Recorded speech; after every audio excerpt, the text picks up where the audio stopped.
চতুর খরগোশ আর সিংহ। এক জঙ্গলে এক ভয়ঙ্কর সিংহ ছিল। সে প্রতিদিন অনেক পশু খেয়ে ফেলত। সব পশু একদিন মিলিত হয়ে ঠিক করল, আমরা পালা করে প্রতিদিন একজন প্রাণী সিংহের কাছে পাঠাব। এতে সিংহ খুশি থাকবে, আর আমরা সবাই বাঁচব। একদিন খরগোশের পালা এল। খরগোশ কিন্তু দেরি করে সিংহের কাছে পৌঁছাল। সিংহ রাগে গর্জন করে বলল, এত দেরি কেন? খরগোশ মিষ্টি হেসে বলল, মহারাজ, আমি তো রওনা হয়েছিলাম, কিন্তু পথে আরেকটা সিংহ আমাকে আটকায়।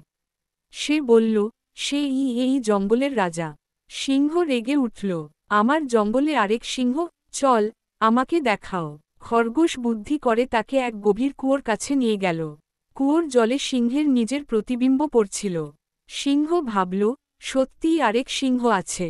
রাগে ঝাঁপ দিল কুয়োর ভেতর, আর ডুবে গেল।